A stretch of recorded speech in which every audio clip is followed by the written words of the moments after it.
Amados hermanos, que el Señor les bendiga, tengan ustedes muy buenos días, muy buenas tardes, ahí donde quiera que nos estén viendo. Y ya estamos nuevamente aquí, otra semana más. Qué hermoso, hermanos, poder compartir con ustedes la palabra de Dios.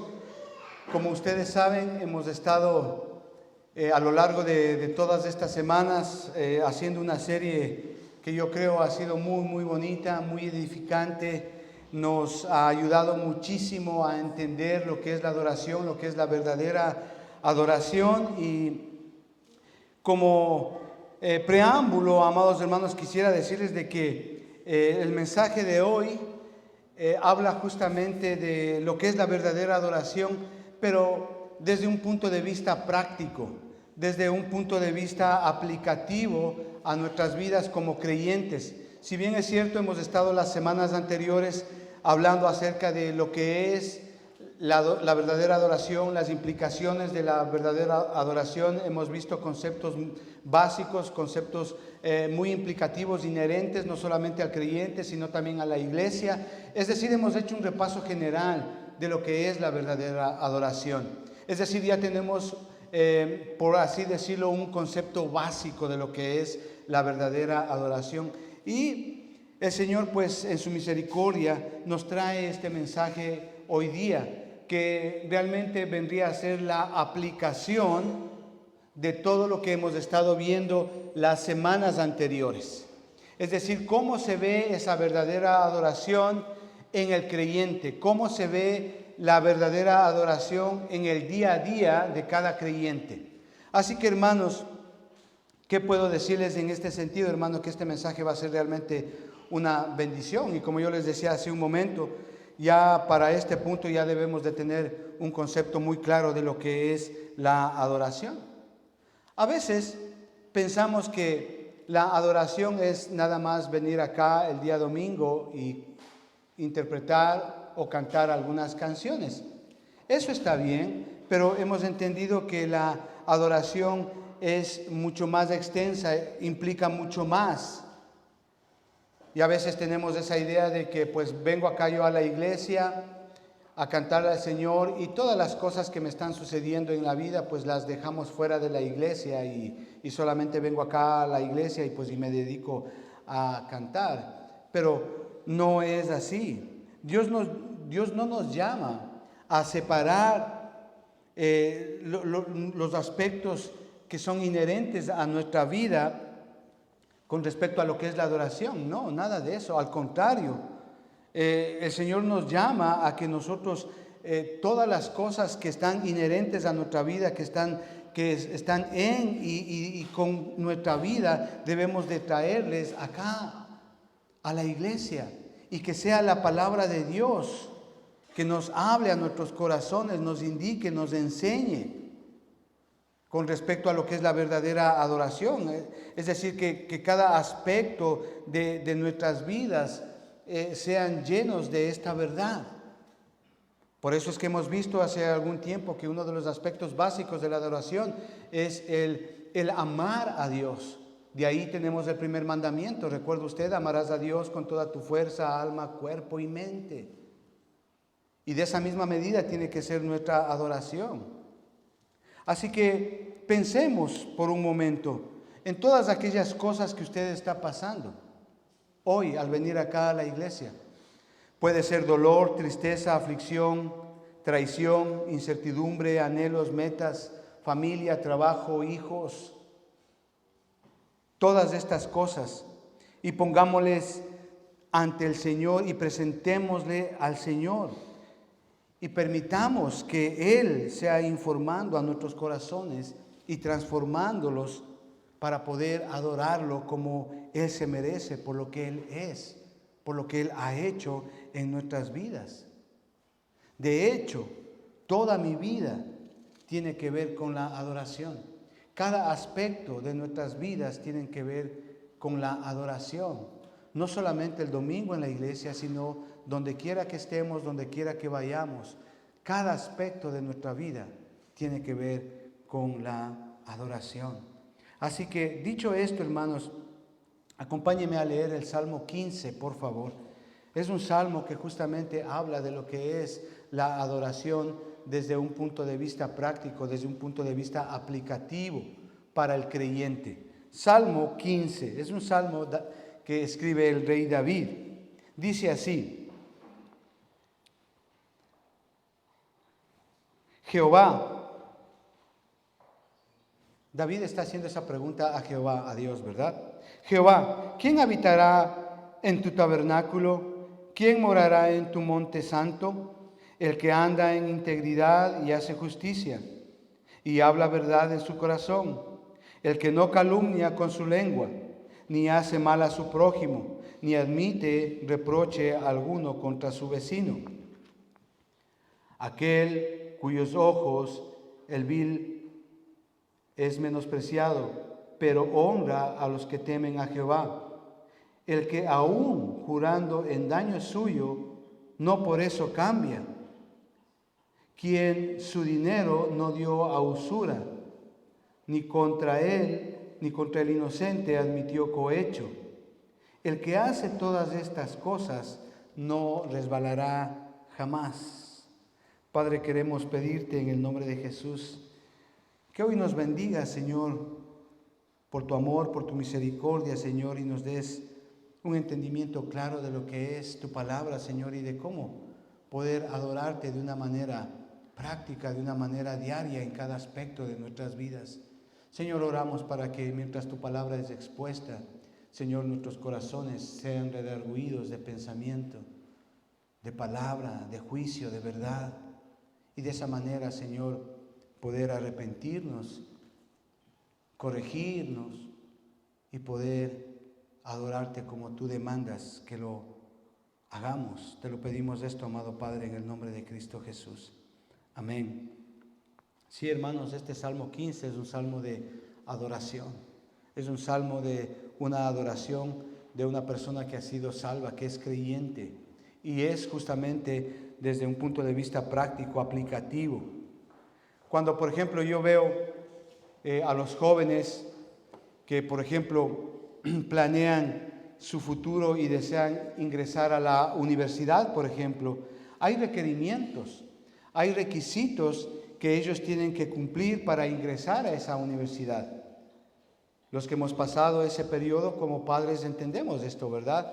Es decir, tienen que llenar una aplicación, esa aplicación tiene que ser revisada, luego esa aplicación tiene que ser aprobada, y si pasa todo eso, pues después tienen un meeting, tienen un interview, ¿verdad? Para que según eso, pues la persona que le entrevista, pues diga que, bueno, usted es apto para ingresar a esta universidad. Es decir, hay requerimientos para ello, ¿verdad?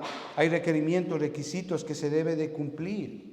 No solamente para ingresar a una universidad, podemos estar hablando de un colegio, de un trabajo. O sea, ¿qué quiero decirles? Que no es que al joven se le ocurre ingresar a una universidad y sencillamente él entra y ya, no es así. Hay requerimientos que se tienen que cumplir. Notas, por ejemplo, que tiene que tener, pasar ese interview, ser aprobado, tal vez dar un examen. Hay requerimientos para ingresar a un lugar o a donde usted le gustaría ingresar o quisiera ir. Estos requerimientos o prerequisitos son importantes porque de lo contrario, si usted no pasa esos requerimientos, si usted no cumple con esos requerimientos, esos prerequisitos, pues usted no es apto para ingresar a ese lugar, a esa universidad, a esa escuela, a estos lugares.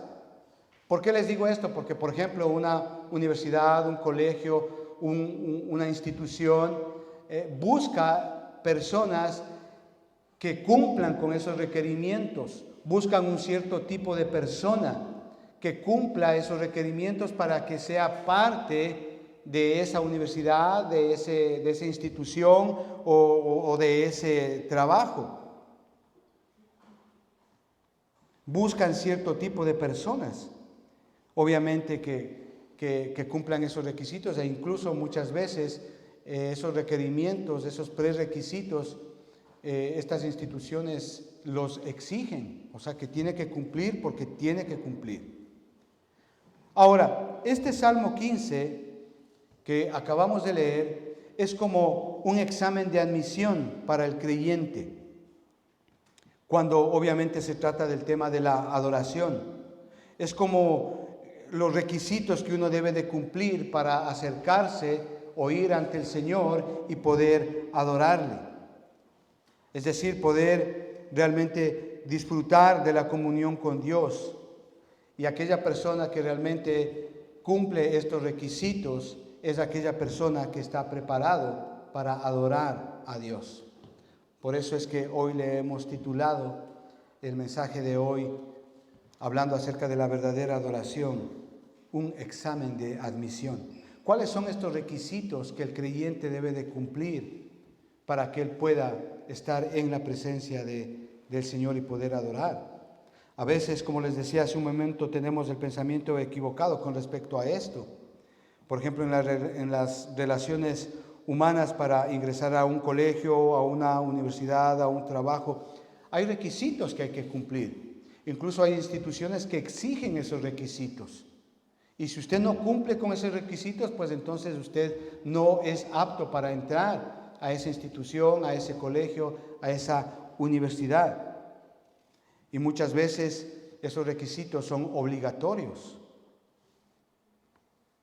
Pero a veces pensamos que para ir a la presencia de Dios y adorarlo, podemos hacerlo tibiamente, sin considerar los requisitos, sin considerar los estándares que Dios establece para adorarlo. Y los tomamos muy a la ligera, los tomamos tibiamente, por así decirlo, y muchas veces no le damos la importancia que esto requiere. Por eso este es un salmo que tiene un formato, como acabamos de leer, un formato de una pregunta y de muchas respuestas, donde el versículo 1, como usted ve, Jehová, ¿quién habitará en tu tabernáculo? ¿Quién morará en tu santo monte? Esa es la pregunta que se hace, y las respuestas las tenemos desde el versículo 2 al versículo 5. Y al final del versículo 5 tenemos una promesa de Dios. El que hace tales cosas, dice así, no resbalará jamás. Es decir, tenemos una pregunta, una respuesta y una promesa. Si, por ejemplo, el Salmo 14 nos muestra el camino del malo, de aquel que ha negado a Dios, de aquel que no es creyente, el Salmo 15 nos muestra el camino del justo, de aquel que ha sido salvo, de aquel que tiene una relación con Dios, de aquel que tiene una comunión con Dios, de aquel que conoce a Dios, de aquel que ama y obedece a Dios. ¿Por qué? Porque Él es su Señor, Él es su Salvador. Si usted ve en los textos que acabamos de leer, hay una gran carga de valores éticos y de valores morales que se ven ahí. Dichos valores éticos y dichos valores morales que vemos acá es responsabilidad del creyente, del que ha sido salvo, vivirlos y cumplirlos. Es su responsabilidad. Porque sabe y entiende que sólo así puede adorar a Dios, que solamente cumpliendo dichos requisitos puede adorar a Dios de la manera que Dios lo ha establecido. Así que tenemos, por así decirlo, una pregunta en el versículo 1 que importa al siervo de Dios. Tenemos una respuesta que motiva al siervo de Dios y tenemos una promesa que asegura al siervo de Dios. Dentro de todo esto, los que han estado teniendo un examen de admisión, siempre hay un profesor, siempre hay una persona que es el que vigila esto, ¿verdad? Para que usted no haga trampa, ¿sí? Entonces podemos decir que hoy el Espíritu Santo es nuestro examinador. Él es nuestro examinador. Él conoce nuestros corazones, Él conoce nuestras vidas. Y este es un buen salmo, amados hermanos, para leerlo cada domingo. Este es un buen salmo, hermanos, para leerlo en casa todos los días, antes de venir acá a la iglesia, antes de empezar el día, antes de empezar su trabajo.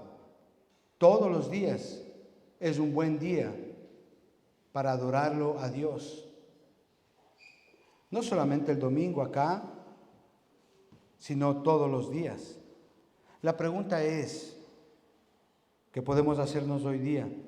¿Estamos preparados para adorarle a Dios y disfrutar de la comunión con su Hijo? Amados hermanos, este salmo para el creyente es un salmo donde no podemos justificarnos, donde no podemos dar nuestros argumentos. Es un salmo donde realmente somos confrontados con lo que realmente somos y tenemos dentro. Este salmo es para aquellos que han nacido de nuevo, es para aquellos que conocen a Dios y tienen una relación con Dios. Entonces vemos en este salmo una gran bendición. Y hagamos hoy este examen, un examen de admisión. Y veamos si realmente estamos viviendo una vida de adoración o no. Y si somos enseñados y corregidos por la gracia de Dios, que Dios haga su obra en nuestros corazones. Y si Dios te habla hoy por medio de su Espíritu Santo, amados hermanos, no endurezca su corazón, porque hoy vamos a dar un examen de admisión.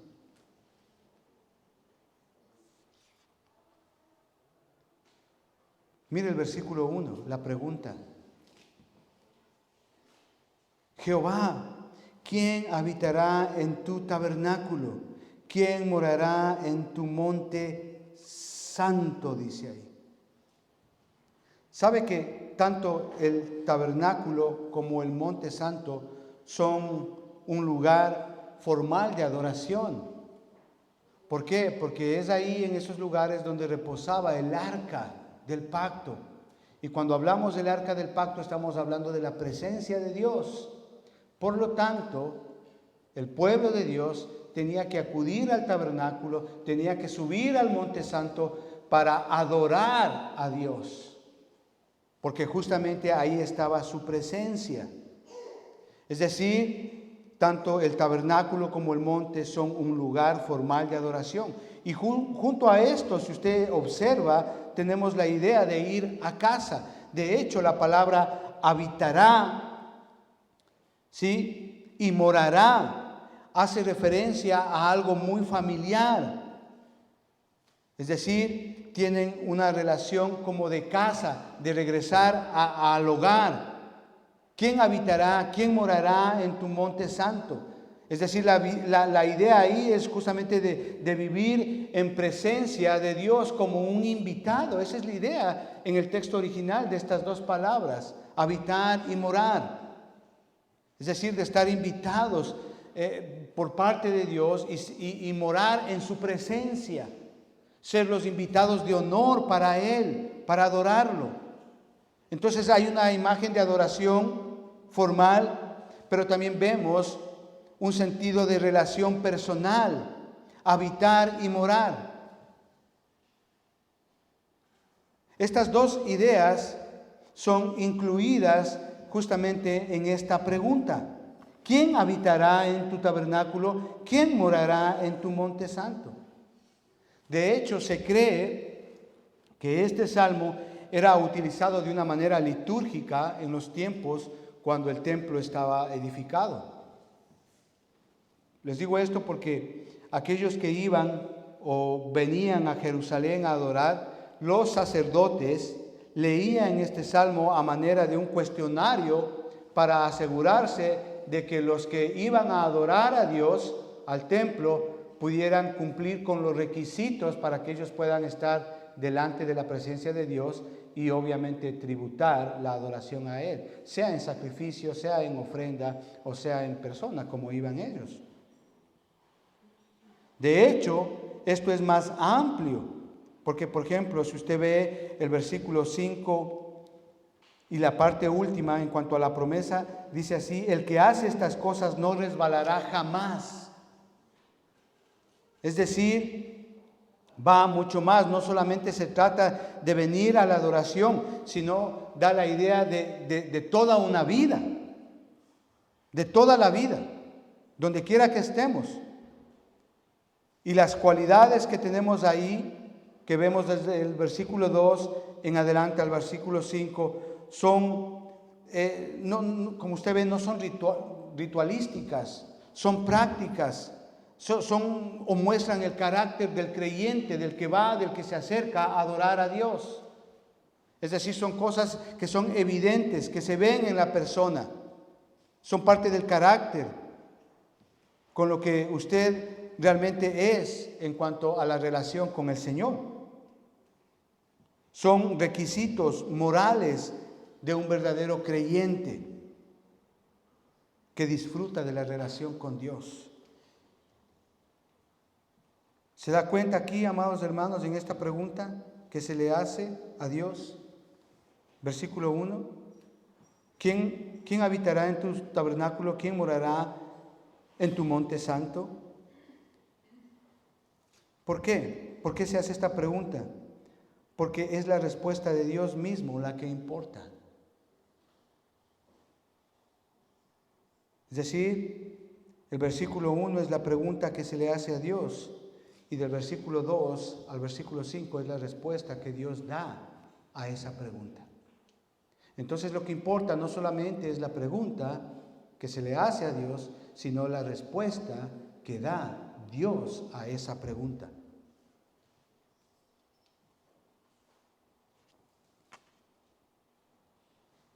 Entonces tenemos una pregunta en dos partes, versículo 1, y una respuesta en dos partes, desde el versículo 2 al versículo 5a, más la promesa que tenemos en el versículo 5b.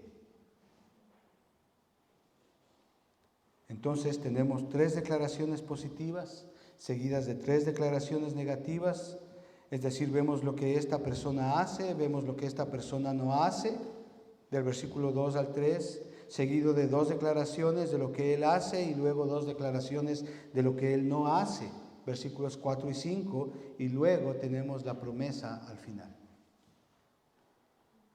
Esa es la manera como está dado este salmo. Entonces veamos el versículo 2. Si entendemos lo que es la pregunta, veamos el versículo 2, lo que hace esa persona. Aquella persona que está preparada o que cumple los requisitos para adorar a Dios, veamos lo que hace esa persona. Versículo 2, que es la respuesta, de aquí en adelante la respuesta de Dios. Dice así, versículo 2, mire, el que anda en integridad. La persona que anda en integridad es la persona que está preparada para adorar a Dios. ¿Qué significa integridad? Integridad significa sin culpa, sin mancha, con la conciencia tranquila, por así decirlo, sin culpa. Es decir, es un estilo de vida en términos de lo que es característico de usted. Por eso la palabra integridad da la idea de completo, pleno, sin mancha, íntegro. Es decir, es una vida santa. Entienda bien esto, amado hermano, esto no es un sinónimo de perfección. La integridad no es un sinónimo de perfección. Nadie lo es, sino más bien vemos una cualidad moral en el creyente, un corazón que desea adorar a Dios. Eso es lo que está explicando ahí, por medio de vivir una vida íntegra. Es una persona que atiende completamente a la palabra de Dios. No es aquella persona que cuando le conviene obedece a Dios y cuando no le conviene no obedece a Dios. No es aquella persona que lo que le parece bien, pues eso lo aplica en su vida, y lo que no le parece, como que no le gusta, entonces eso no lo aplica a su vida. No está hablando de una persona así. Estamos hablando de que una persona íntegra es aquella que atiende completamente a la palabra de Dios. El anhelo del corazón de esta persona es obedecer a Dios, honrar a Dios en cada aspecto de su vida. En lo público, en lo privado, en el trabajo, en la escuela, en el colegio, en la iglesia, en todo lado. Esa es una persona íntegra. Que es lo mismo aquí en la iglesia como en su trabajo. Esa es una persona íntegra. Ahora déjeme decirle una cosa, no hay nadie que viva el Salmo 15 perfectamente, no lo hay. No hay nadie. Por eso es que al leer este Salmo, Dios nos ofrece la oportunidad de arrepentirnos de nuestro pecado, porque nos está mostrando justamente falencias que tenemos. De hecho, este Salmo nos lleva al arrepentimiento. ¿Por qué? Porque nos muestra el pecado. Y eso es una gran bendición. Pero también nos da la oportunidad de arrepentirnos y luego adorar a Dios, poder adorar a Dios. Si usted recuerda, por ejemplo, ahí en Génesis capítulo 6, versículo 9, todos hemos oído hablar de Noé. Ahora usted entiende y sabe que Noé era un verdadero pecador. Noé nació en pecado. Sin embargo, la palabra de Dios, hablando acerca de Noé, dice que él era un hombre justo, un hombre perfecto, un hombre íntegro, que andaba con Dios. Es decir, tenemos a un hombre pecador que está siendo descrito como un hombre perfecto, sin culpa, íntegro, no sin pecado, pero sí íntegro. Era justo, ¿por qué? Porque en cada aspecto de su vida, Noé vivía de acuerdo a lo que Dios le decía que hay que hacer. Es decir, él ponía atención a todo lo que Dios le decía que hay que hacer. Usted recuerda ahí en Génesis capítulo 17, versículo 1, cuando Dios llama a Abraham, Dios le dijo, anda delante de mí y sé perfecto, y sé íntegro, sin culpa, sin mancha.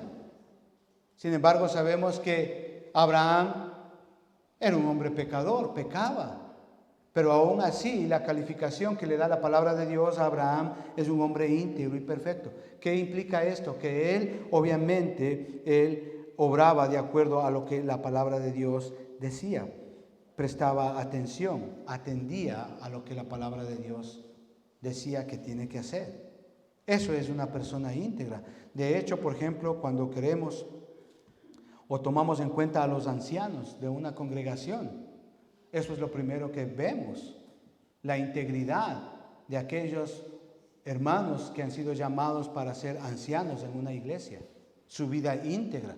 ¿Que son pecadores? Claro que son pecadores, pero vemos cómo es su vida en cuanto a la integridad, si es que ellos realmente atienden y obedecen a la palabra de Dios. Eso es lo que estamos viendo. Entonces, ¿estamos viviendo una vida de integridad? ¿Atendemos a lo que la palabra de Dios nos dice? ¿Estamos tal vez jugando con algún pecado? ¿Estás agradando a Dios en cada aspecto de tu vida? ¿En todo lo que Dios dice en su palabra? ¿Lo estás haciendo? ¿Cuál es el valor que tú le das a la palabra de Dios? Porque aquella persona que es íntegra es aquella persona que cumple el requisito para entrar y adorarle a Dios. ¿Quién habitará en el monte santo? ¿Quién habitará en el tabernáculo? ¿Quién morará en tu monte santo? Aquella persona que anda en integridad. ¿Es usted una persona íntegra? ¿Está jugando con algún pecado? ¿Su esposa puede decir de usted que es un esposo íntegro? ¿Sus hijos pueden decir de usted que es un padre íntegro?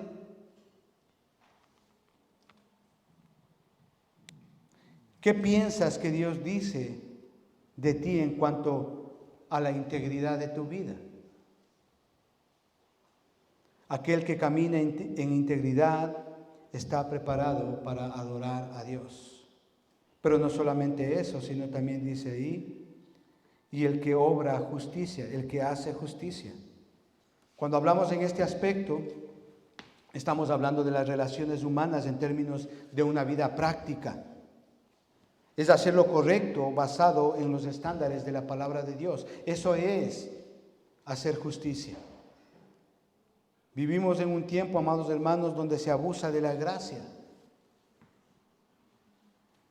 Y hemos hablado mucho con respecto a esto, iglesias liberales, padres permisivos, cristianos, pseudo cristianos. Es triste ver eso. Jóvenes que están en las discotecas tomando y están el domingo en la iglesia.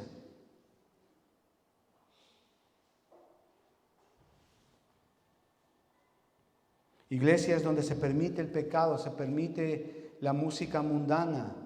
Iglesias donde los púlpitos se convierten en casi discotecas. Iglesias liberales, padres permisivos, cristianos que son pseudo cristianos. Vidas que están fuera de control en el nombre de la gracia, que por el hecho de que piensan que Dios les perdona, eso les avala a cometer cualquier pecado. Abusan de la gracia.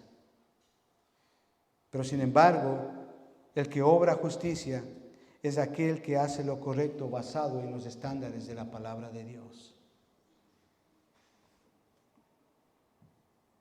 Personas que no toman en serio los pecados en nombre de la gracia y fornican, adulteran, roban, mienten, justificándose de que Dios les va a perdonar y el Señor Jesucristo murió por mí, y con ese pensamiento viven vidas que realmente no son justas. Ahí, por ejemplo, en Tito, capítulo 2, versículos 11 al 14, dice así: porque la gracia de Dios se ha manifestado para salvación a todos los hombres, enseñándoos que, renunciando a la impiedad y a los deseos mundanos, vivamos en este siglo sobria, justa y piadosamente, aguardando la esperanza bienaventurada y la manifestación gloriosa de nuestro gran Dios y Salvador Jesucristo, quien se dio a sí mismo por nosotros para redimirnos de toda iniquidad y purificar a su pueblo celoso de buenas obras. Es decir, estamos llamados a hacer lo correcto de acuerdo a los estándares de lo que Dios dice en su palabra. Eso es vivir una vida justa. Es decir, el que obra justicia es el que está preparado, el que cumple el requisito para estar en la presencia de Dios y adorarlo. El que habla la verdad en su corazón. Estamos hablando de sinceridad, donde la boca y el corazón están de acuerdo con lo que usted dice. Es decir, lo que usted dice no solamente es cierto en términos de hechos, sino también es digno de confianza de lo que usted dice, por lo que usted vive.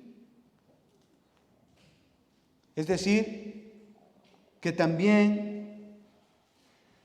lo que usted dice, usted lo vive.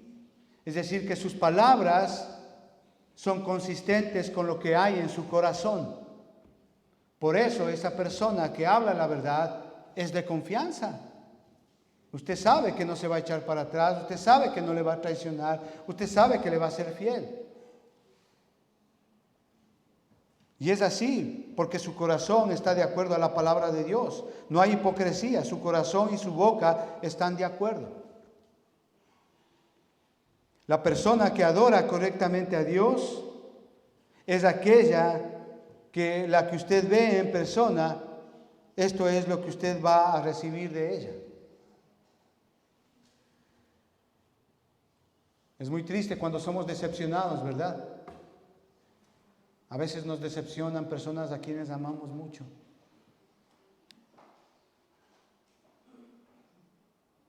Porque lo que hay en su corazón no es consistente con lo que dice su boca.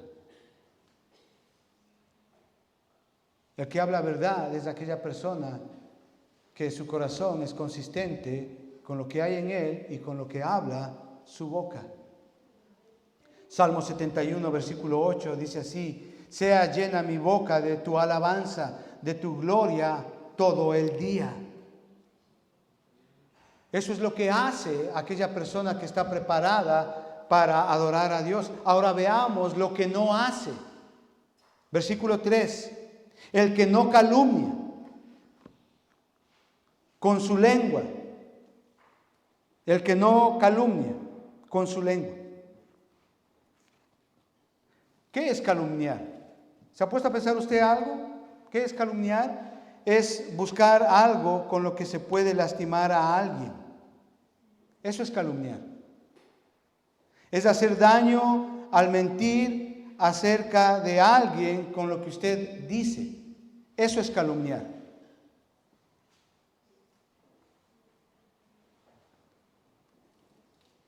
Tenemos cuidado con lo que sale de nuestra boca con respecto a alguien. ¿Tenemos cuidado con ello? ¿Sabe que la calumnia está en lo más alto de los pecados que Dios abomina? Éxodo capítulo 20, versículo 16. No calumniarás, dice. Está dentro de los 10 mandamientos. Por ejemplo, si vamos a Romanos capítulo 1, del versículo 28 al 32, vemos una lista grandísima de pecados que Dios abomina. Y de entre ellos, ahí en el versículo 30, está justamente los murmuradores, injuriosos, inventores de males, calumnia. Si por ejemplo vamos a Proverbios capítulo 12, versículo 22, dice: los labios mentirosos son abominación a Jehová, pero los que hacen verdad son su contentamiento. La calumnia es muy grave, amados hermanos, para Dios. Es decir, aquella persona que quiere presentarse a ofrecer adoración a Dios tiene que ser una persona que no calumnia a su prójimo, a su hermano, a su esposa, a sus hijos, a su compañero de trabajo. Esto es la calumnia, es hacer daño al mentir acerca de alguien con lo que usted dice. La persona que no hace eso puede estar delante del Señor y adorar y presentar adoración. Tito capítulo 2, versículo 3 dice así: las ancianas asimismo sean reverentes en su porte, no calumniadoras. Amadas hermanas, ustedes tienen un gran desafío. Tienen que enseñar a las mujeres jóvenes a no ser chismosas. Y los hermanos también en la iglesia tenemos esa responsabilidad, a no estar hablando mal de nuestro hermano, a decir cosas que no son ciertas de nuestro hermano, de nuestra hermana. Y por eso se dañan relaciones, por eso hay gente que muchas veces se va de la iglesia, porque hay estos comentarios que son falsos con respecto a un hermano o a una hermana. Dentro de la disciplina de la iglesia hay mecanismos que se puede hacer para justamente arreglar todas estas cosas. ¿Qué quiero decirles acá, hermanos? Que nuestras palabras son una expresión del amor de Dios. Hablamos de una manera que va de acuerdo a la palabra de Dios. Una persona que adora a Dios correctamente es una persona que tiene cuidado con lo que dice. Podemos poner muchísimos ejemplos de eso, hermano. Cuando hablamos cosas que no son de alguien. Pero, ¿qué más dice ahí? El que no calumnia con su lengua, ni hace mal a su prójimo. Si ve nuevamente, relaciones personales. Esto es a cualquier persona también, a cualquier persona. Su prójimo. Se trata de no hacer daño, sino más bien ayudarlo. Se trata de no hacer lo que es incorrecto hacia el prójimo. A veces hay una pelea entre esposos y la esposa dice justamente lo que ella quiere decir para hacerle daño, porque sabe que esa palabra le va a doler al esposo. O a veces viceversa. El esposo le dice cierta cosa a la esposa porque sabe que esa palabra le va a doler a la esposa.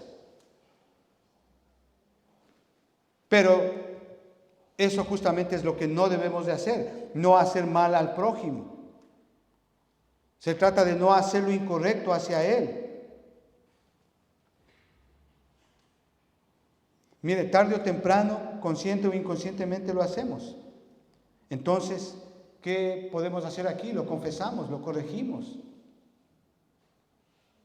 A veces los esposos utilizan palabras realmente duras contra las esposas: tonta, fea, gorda, no sirves para nada, ya no te quiero. Entonces estamos haciendo mal al prójimo. O a veces también las esposas, ellas no se quedan atrás, no sirves para nada, mejor estaba sin ti, así dicen. Y eso causa daño. De gana te conocí.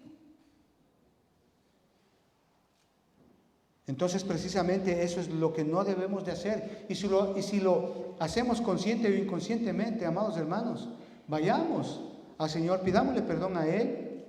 Y si le hicimos daño a nuestro prójimo, pidámosle perdón y corrijamos esa actitud. Porque ¿cómo vamos a presentarnos a adorarle al Señor si estamos haciendo mal a nuestro prójimo?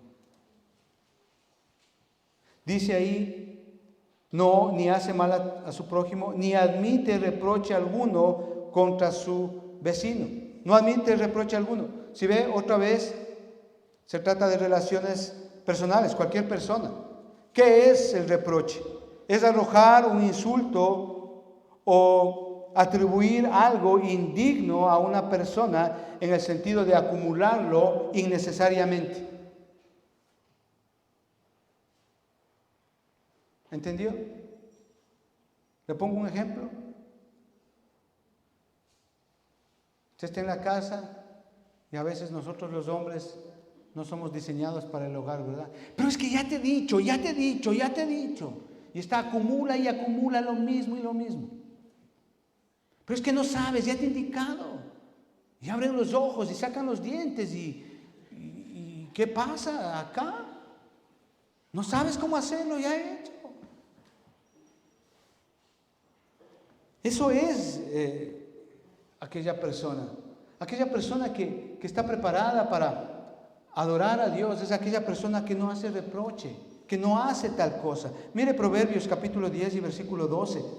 El odio despierta rencillas, pero el amor cubrirá todas las faltas. Es decir, no buscamos algo con lo cual nosotros podemos hacer problema al prójimo. A veces el esposo está esperando que cometa el error la esposita para ahí mismo caerle. Y eso no es así, hermanos.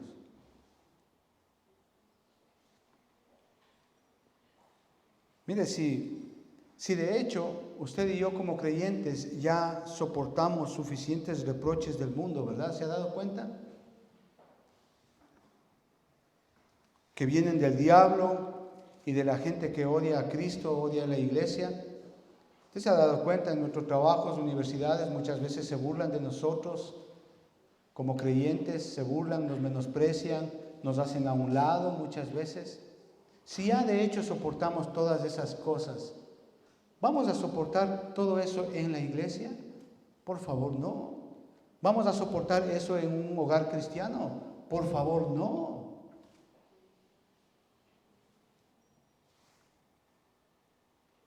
Eso es lo que no hace esa persona que está preparada para adorar a Dios. No calumnia, no hace mal al prójimo y no admite reproche alguno. Versículo 4. El Señor le está hablando a usted. A mí sí.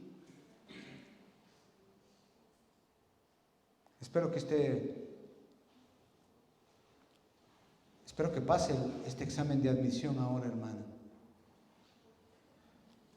El Señor nos está hablando a todos. Hace la mano aquí el que no ha murmurado. Hace la mano el que no ha sido chismosa. Hace la mano. Hace la mano el que nunca ha calumniado, el que nunca ha hecho mal a su prójimo. Hace la mano el que ha vivido una vida justa. Hace la mano el que es realmente íntegro. Qué bueno que nadie alce la mano y gloria a Dios por eso. Admitamos nuestros errores, hermano. Versículo 4. ¿Quién está preparado para subir al monte, habitar en el tabernáculo, en el monte santo? Versículo 4.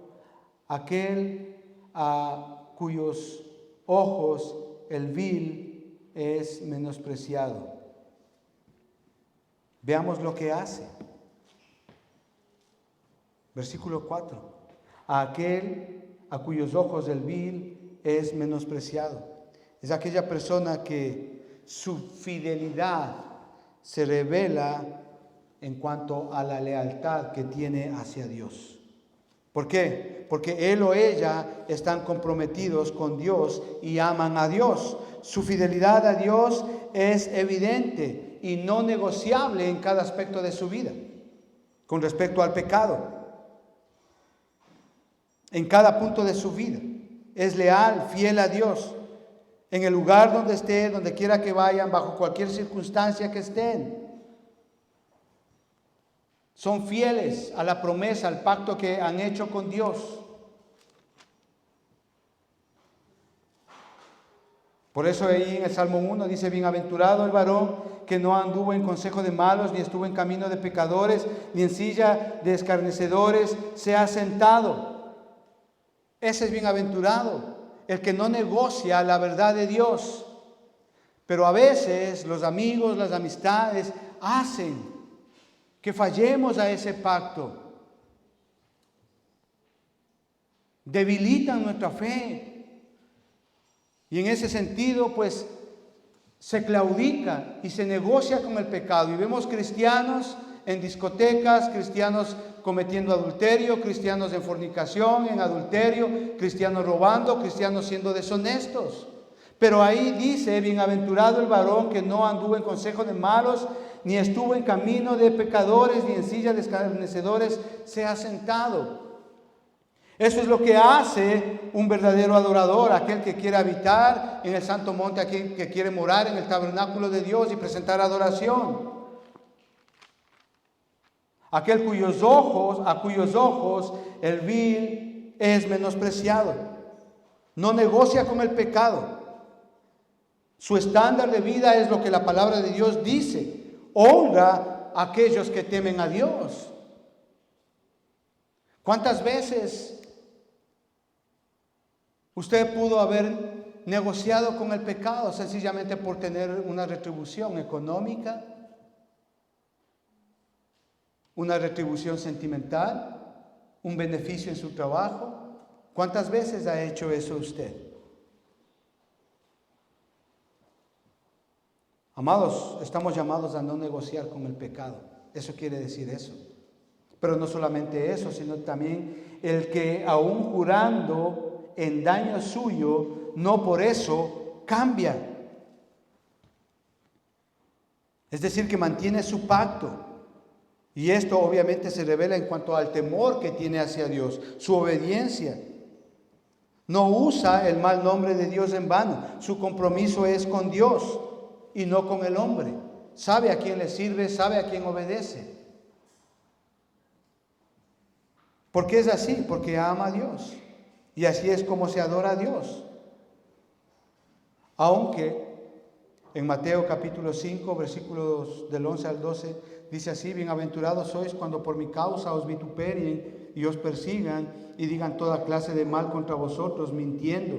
Gozaos y alegraos, porque vuestro galardón es grande en los cielos, porque así persiguieron a los profetas que fueron antes de vosotros. Sí, amados hermanos, debemos de mantener nuestro pacto con Dios Eso es lo que está diciendo. El que aún jurando en daño suyo, no por eso cambia.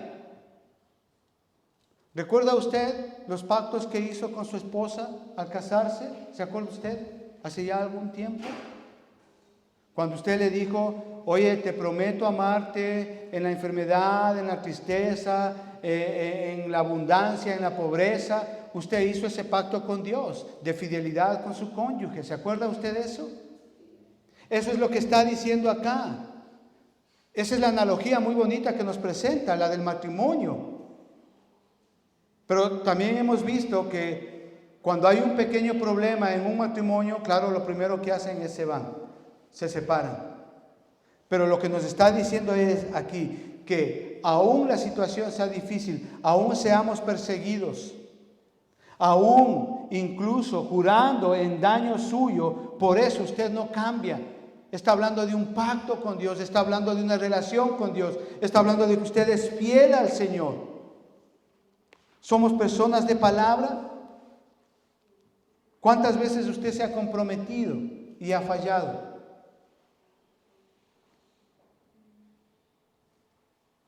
¿Cuántas veces usted le ha prometido hacer algo a su esposa y no lo ha hecho? ¿Cuántas veces ha habido adulterio, fornicación en un hogar, se ha pedido perdón y vuelta a lo mismo? ¿Cuántas veces?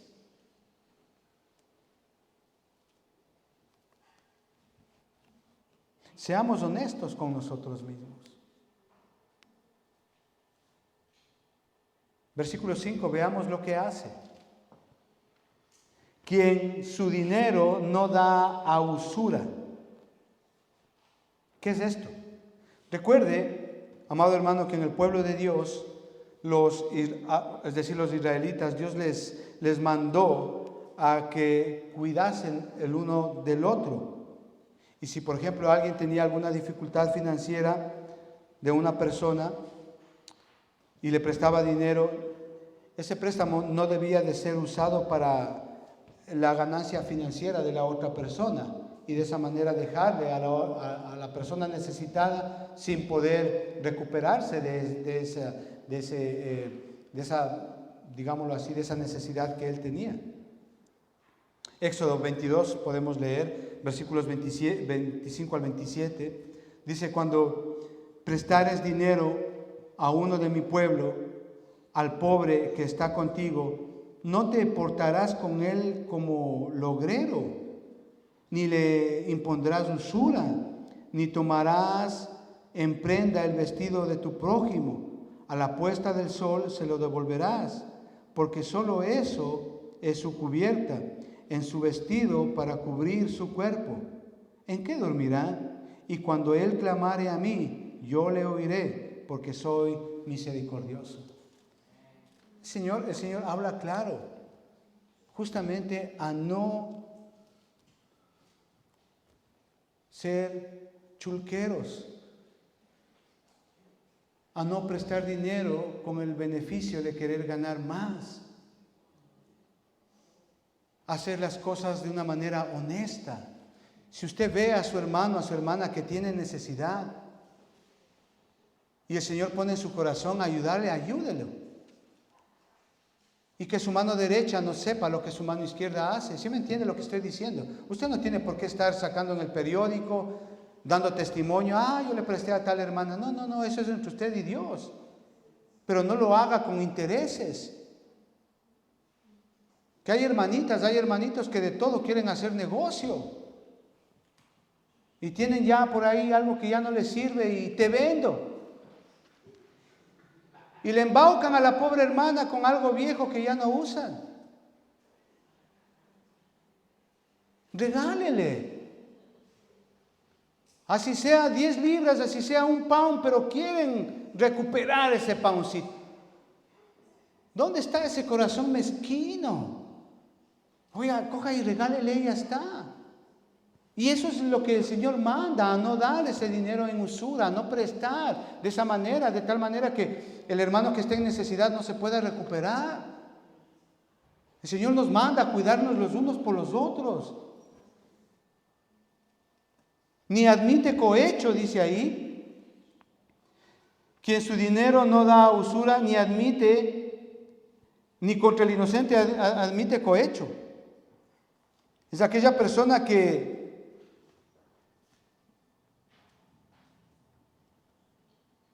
usted sabe, yo creo que la idiosincrasia latinoamericana es muy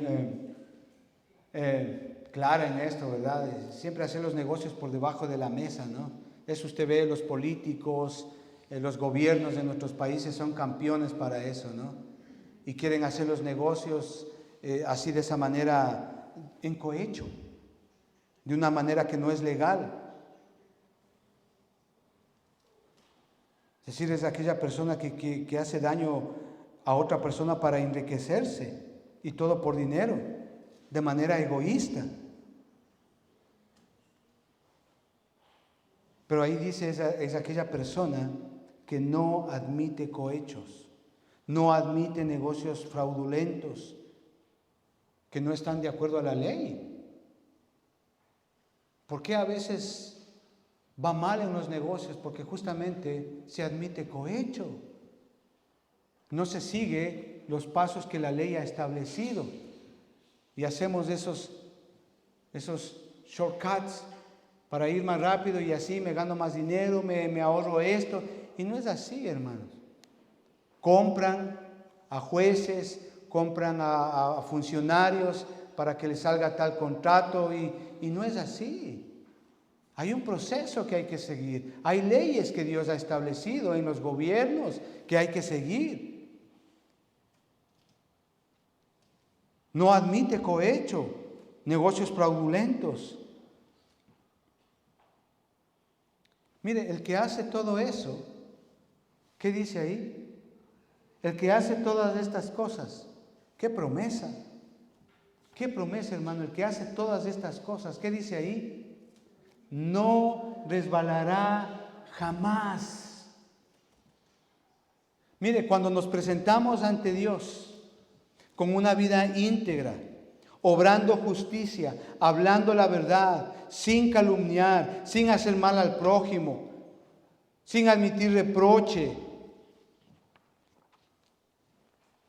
sin admitir cohecho,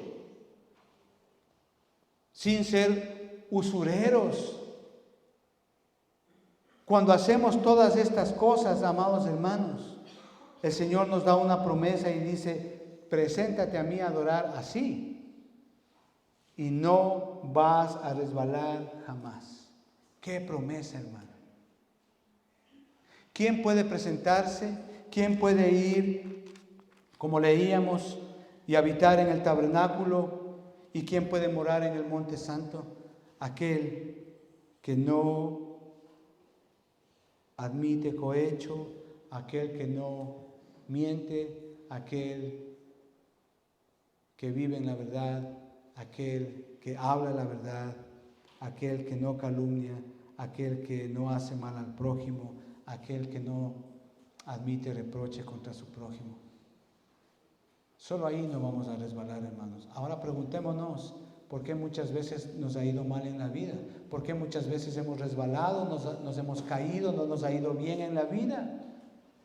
Claro, a veces queremos cosechar manzanas cuando toda la vida hemos estado sembrando papas. Así no funciona.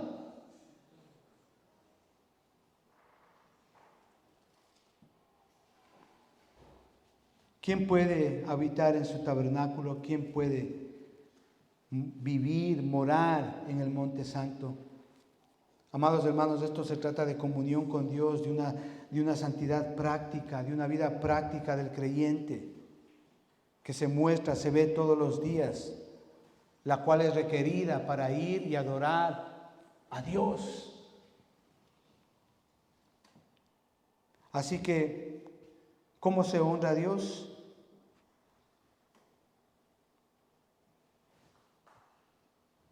¿Está usted cumpliendo estos requisitos? Seguro, todos hemos fallado este examen de admisión hoy día. Con seguridad, hermanos. Vamos a ponernos de pie y vamos a orar, hermano, para pedirle a Dios que el Señor nos perdone.